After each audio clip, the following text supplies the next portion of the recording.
मौदहा हमीरपुर जिले के कस्बे में मराठीपुरा मोहल्ला स्थित श्री बालाजी धाम में 16 जनवरी दिन मंगलवार श्रीमद् भागवत सप्ताह पुराण कथा के 6वें दिन श्री काली शक्तिपीठ गुरु आशीष बजरंग दरबार श्री बालाजी बिना नहीं रह सकते वो ब्रजवासी मेरे बिना नहीं रह सकते, मैं उनके बिना नहीं रह सकता।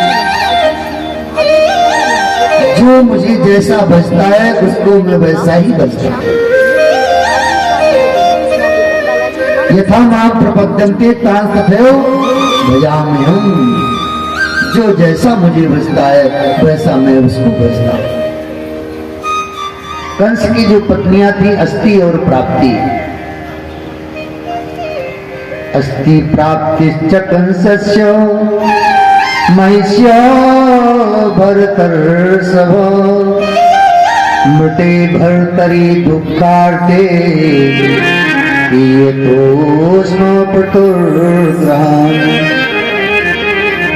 कंस के मृत्यु संधि आ गई और जरासंध ने अपने पुत्रियों को वैधव्य अवस्था में देखा तो जरासंध का क्रोधी सोने से नाने करके मथुरा पर चढ़े।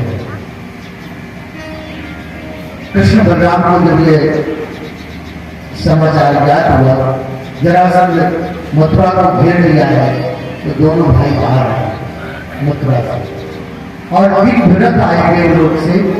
एक रथ में दोनों भाई बैठ गए, एक रथ में हल और मूसल रखा था भगवान जी में, एक रथ में सारे शस्त्र रखे कृष्ण चढ़ गए। गले में फंसाया हल, मूसल बस पटकने वाले थे। इतने में जितने भी अधर्मी है राजा उनको कौन खोजेगा, कहाँ कहाँ खोजेंगे, और इसको छोड़ देंगे तो अधर्मी राजाओं की सेना लेकर के आएगा और हम आप बैठे बैठे यही मथुरा में ही सफाई करते रहेंगे।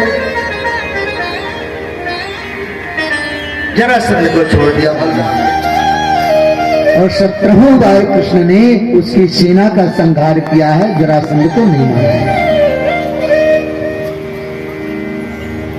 जरासंध का एक मित्र था कालियवन, राक्षस था। 3 करोड़ मिलेक्स सेना लेकर के आया और कन्हैया ने कहा कि दाऊ ये तो मरेगा नहीं। आगे आगे भगे। विंध्य पर्वत की कंदरा में महाराज मुचकुंद सो रहे थे, थक गए थे ना मुचकुंद महाराज।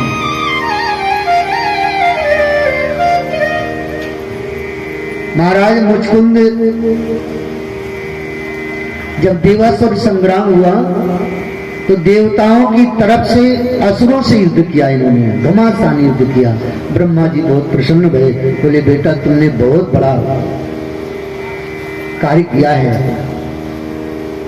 तुम थक गए हो, जाओ विश्राम करो और कच्ची नींद में जो तुम्हें जगा देगा उस पर दृष्टिपात आपकी होगी और वो भस्म हो जाएगा।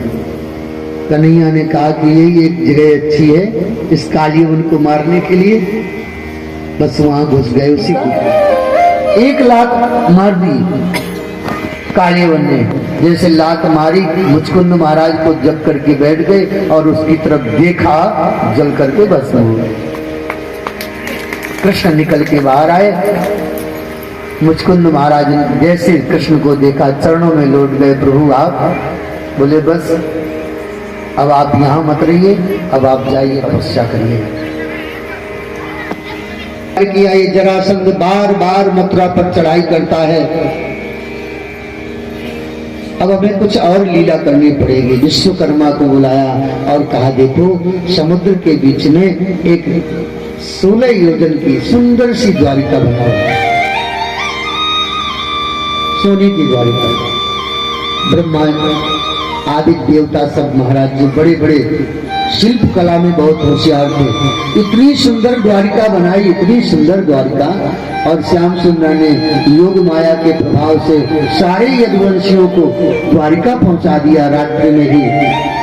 और सुबह जरासंध ने फिर चढ़ाई करी मथुरा पर, लेकिन इस बार जरासंध ने थोड़ा अनुष्ठान करो कि मेरी विजय हो जाए, अगर मैं पराजित हो गया तो तुम्हारा गर्दन कटवा दूंगा और मेरी विजय हुई तो मुंह मांगी दक्षिणा दूंगा।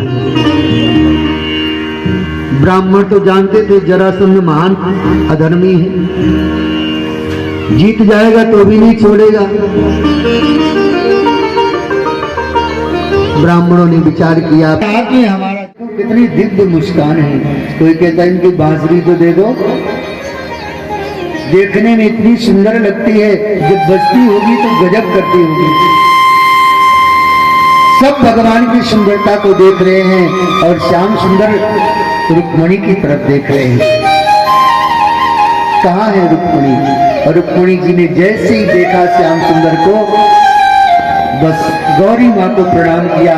माँ, आपने मेरे हृदय की अभिलाषा को आज पूर्ण कर दिया। श्याम सुंदर गए, बन गई बिहारी में बन गई तुम्हारी।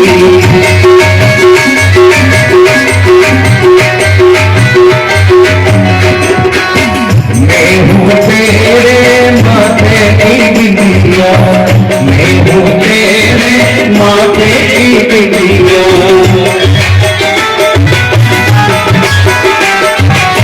तुम हो मेरे माथे की बिटिया, तुम हो मेरे माथे की बिटिया।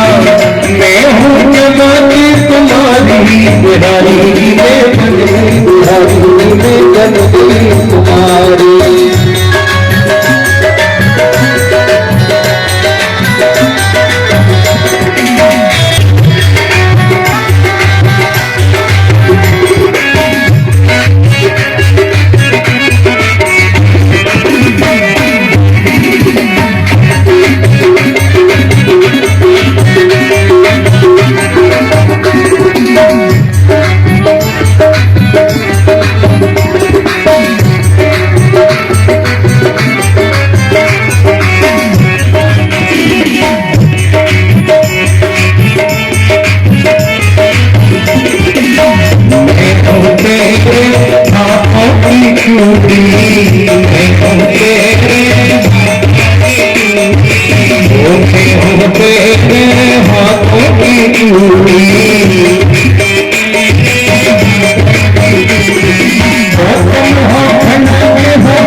जगत के पिता संसार वालों की काफी नहीं है कि डीजे में नाच नाच के एक जोड़ी कपड़ा जोड़ी खराब हो गए। हाथ उठाइए, हाथ उठाकर मीठी मीठी तालियां ठोकर चलो, आनंद लो, ठाकुर जी की शादी लो। सभी हाथ उठाइए, ठंडी भी मिट जाएगी। मुझे अपनी ही दुल्हन बना ले, शाम अपनी दुल्हन बना ले, शाम तेरी रानी होती है, मुझे बना ले। मुझे अपनी ही दुल्हन बना ले, शाम तेरी दीवानी।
Thank you. ठाकुर